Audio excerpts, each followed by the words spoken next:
क्या आपने कभी सोचा है कि इस विशाल ब्रह्मांड में हम अकेले हैं या नहीं? हमने अंतरिक्ष की गहराइयों में दो दूत भेजे, वॉयेजर 1 और वॉयेजर 2, जो आज भी 24.9 अरब किलोमीटर की दूरी पर हमारी आवाज को तारों के बीच ले जा रहे हैं।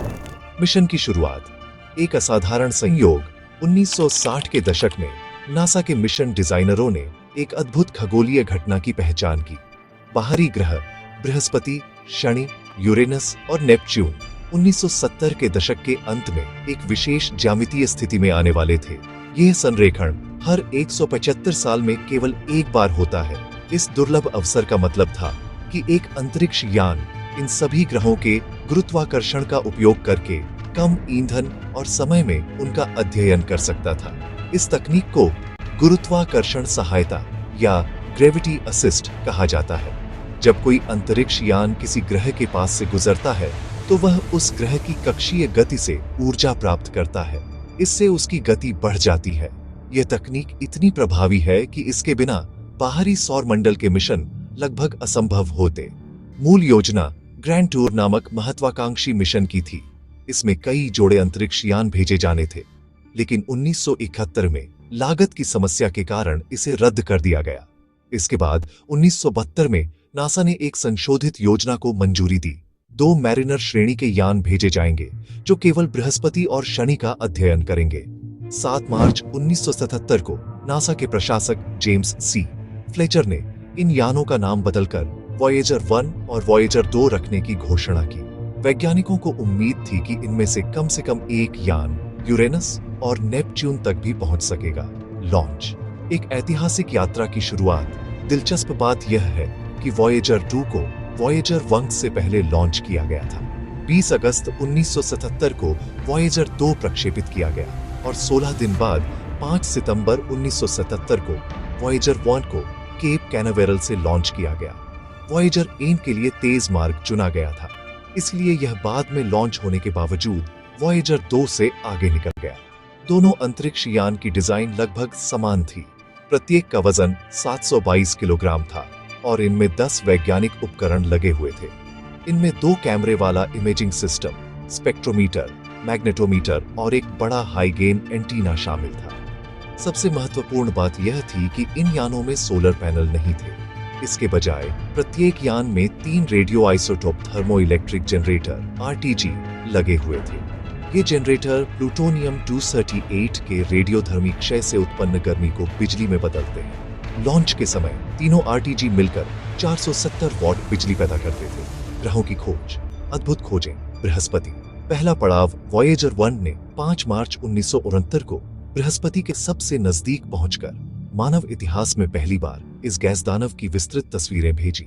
वॉयेजर 2 ने 9 जुलाई 1969 को बृहस्पति का अध्ययन किया। इन मिशनों से पहले हमें लगता था कि बृहस्पति के 13 चंद्रमा हैं, लेकिन वॉयेजर यानों ने 2 नए चंद्रमा थीबे और मेटिस की खोज की। सबसे रोमांचक खोज थी बृहस्पति के चंद्रमा आयो पर सक्रिय ज्वालामुखियों की।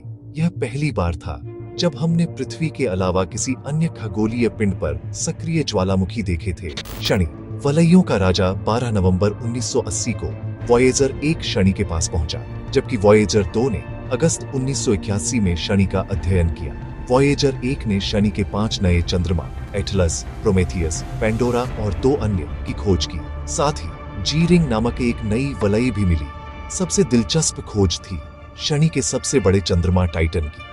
टाइटन पृथ्वी के अलावा सौर मंडल में एकमात्र ऐसी जगह है जहां तरल पानी के स्पष्ट प्रमाण मिले हैं। इसकी मोटी वायुमंडल और तरल हाइड्रोकार्बन की झीलें इसे जीवन की संभावना के लिए एक आकर्षक लक्ष्य बनाती है। यूरेनस और नेपच्यून अज्ञात संसार शनि के बाद वॉयेजर 1 और 2 के रास्ते अलग हो गए। वॉयेजर 2 ने अकेले ही यूरेनस और नेपच्यून की यात्रा जारी रखी। यह एकमात्र अंतरिक्ष यान बना जो इन दोनों बर्फीले दानवों के पास गया है। 1986 में यूरेनस के पास पहुंचकर वॉयेजर 2 ने 10 नए चंद्रमा, 2 अनूठी वलय और 55 डिग्री झुका हुआ चुंबकीय क्षेत्र खोजा। 1979 में नेपच्यून पर पहुंचकर इसने 5 चंद्रमा, 4 वलय और ग्रेट डार्क स्पॉट की खोज की। नेपच्यून का सबसे बड़ा चंद्रमा ट्राइटन सौर मंडल की सबसे ठंडी जगह निकली, जहां नाइट्रोजन बर्फ के ज्वालामुखी थे।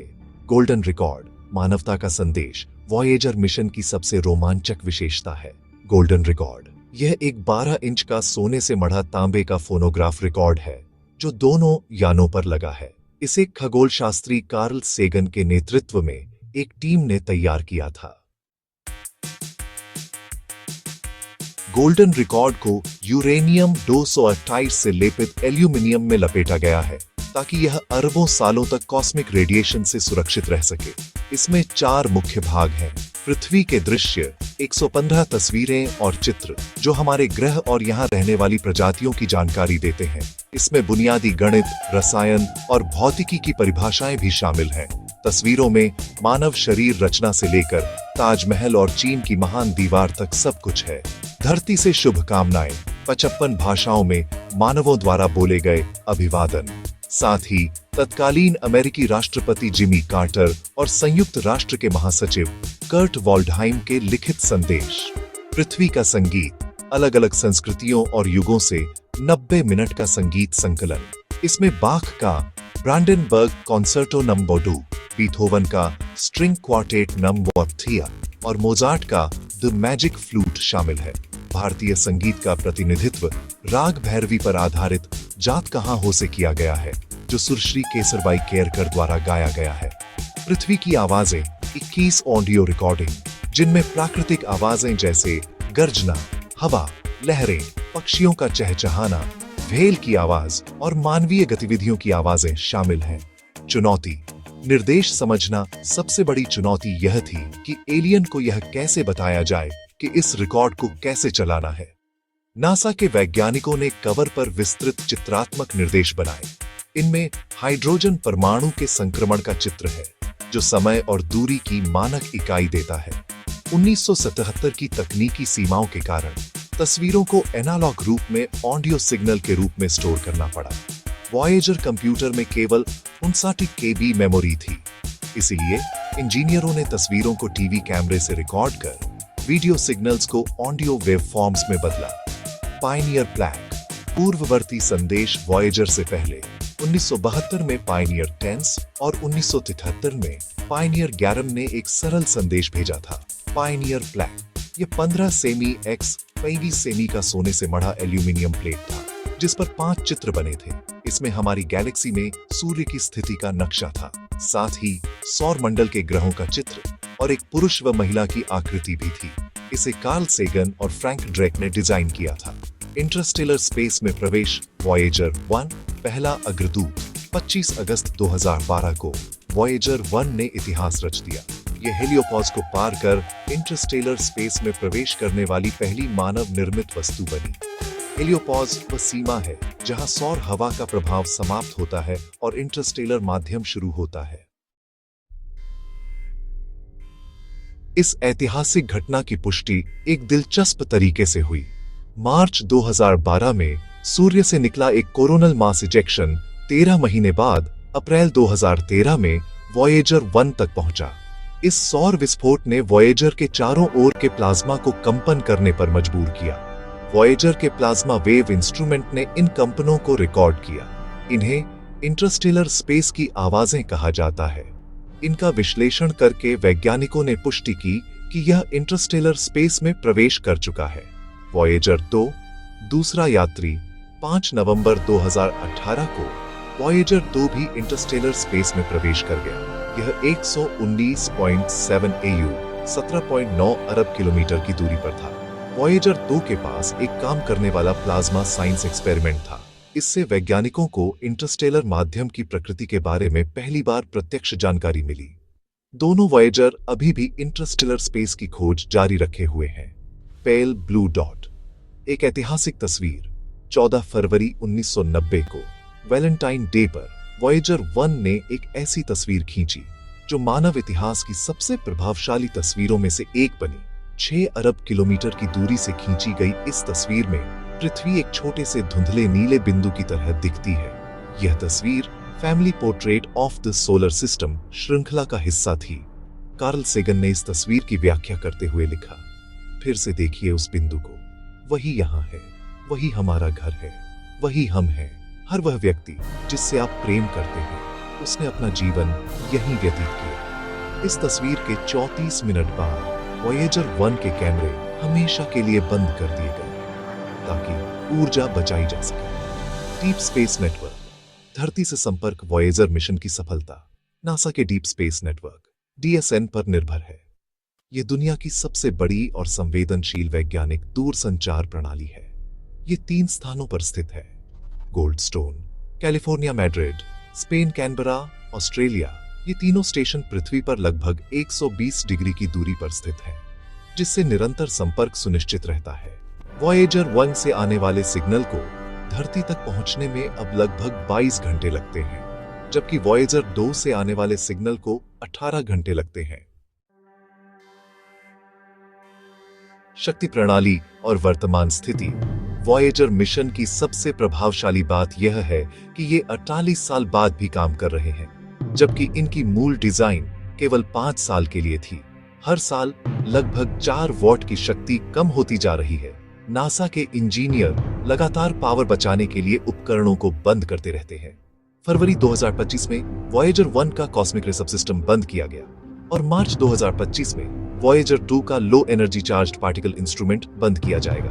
वर्तमान में वॉयेजर वो धरती से 106 सीटों चोर AU 24.9 अरब किमी दूर है और 118 किमी घंटा की रफ्तार से आगे बढ़ रहा है। वॉयेजर 2 धरती से 130 AU 28 अरब किमी दूर है और 50 किमी घंटा की रफ्तार से यात्रा कर रहा है। वैज्ञानिकों का अनुमान है कि वॉयेजर 1 अधिकतम 2030 तक चल सकता है। इंटरस्टेलर स्पेस में खोजें। वॉयेजर 1 अब 13 साल से इंटरस्टेलर स्पेस में है। 2017 से शुरू होकर इसके प्लाज्मा वेव इंस्ट्रूमेंट ने एक अनूठी बैंड प्लाज्मा तरंग उत्सर्जन की खोज की है। ये खोज इंटरस्टेलर माध्यम के घनत्व को मापने का नया तरीका देती है। वॉयेजर के डेटा से पता चला है कि इंटरस्टेलर माध्यम में प्लाज्मा का घनत्व और तापमान हेलियोस्फीयर से काफी अलग है। वैज्ञानिक महत्व और विरासत। वॉयेजर मिशन ने खगोल विज्ञान की पाठ्यपुस्तकों को फिर से लिखने पर मजबूर कर दिया है। इन मिशनों से पहले हमारा ज्ञान बाहरी सौर मंडल के बारे में बहुत सीमित था। बृहस्पति के चंद्रमाओं की संख्या 13 से बढ़कर 95 हो गई। शनि के चंद्रमाओं की संख्या 15 से बढ़कर 146 हो गई। टाइटन पर तरल हाइड्रोकार्बन की झीलों की खोज ने एस्ट्रोबायोलॉजी में नई संभावनाएं खोली। दार्शनिक प्रभाव। वॉयेजर मिशन का सबसे गहरा प्रभाव शायद दार्शनिक है। पेल ब्लू डॉट की तस्वीर ने हमें ब्रह्मांड में अपनी जगह देखने का नया नजरिया दिया। कार्ल सेगन के शब्दों में, यह तस्वीर हमारी घमंड, हमारी कल्पित आत्म महत्ता के भ्रम को चुनौती देती है। गोल्डन रिकॉर्ड मानवता के सबसे महत्वाकांक्षी संदेश का प्रतीक है। यह हमारी सबसे अच्छी चीजों को दर्शाता है। हमारा संगीत, हमारी भाषाएं, हमारी विज्ञान की समझ और शांति की इच्छा। भविष्य की संभावनाएं। वॉयेजर ये लगभग 40,000 साल बाद AC+79 3888 नामक तारे के पास से गुजरेगा। वॉयेजर 2 लगभग 296,000 साल बाद सीरियस तारे के पास पहुंचेगा। यदि कोई उन्नत सभ्यता इन्हें खोज लेती है तो उन्हें पता चल जाएगा कि पृथ्वी पर एक जिज्ञासु प्रजाति रहती थी। वॉयेजर मिशन मानव इतिहास की सबसे महत्वाकांक्षी अंतरिक्ष परियोजनाओं में से एक है। 48 साल पहले लॉन्च होने के बाद ये दोनों यान आज भी हमें डेटा भेज रहे हैं। वे मानव निर्मित वस्तुओं के धरती से सबसे दूर होने का रिकॉर्ड बनाए हुए हैं। उनके साथ गोल्डन रिकॉर्ड मानवता का सबसे स्थायी संदेश है। भले ही हम कभी न जान पाए कि किसी एलियन ने इसे सुना है, पर यह मानव जाति की महान उपलब्धि है। जब तारों से भरी रात में आकाश देखें तो याद रखिए, कहीं दूर अंधकार में हमारे 2 दूत अभी भी यात्रा कर रहे हैं, मानवता की कहानी ले जाते हुए। क्या कभी कोई एलियन गोल्डन रिकॉर्ड सुनेगा? हम नहीं जानते, लेकिन इतना जरूर जानते हैं कि वॉयेजर ने हमें ब्रह्मांड में अकेले न होने की उम्मीद दी है। अगर आपको यह जर्नी पसंद आई तो लाइक बटन को दबाएं और इसे सभी साइंस लवर्स के साथ शेयर करें। हमारे साथ बने रहने के लिए सब्सक्राइब करना न भूलें।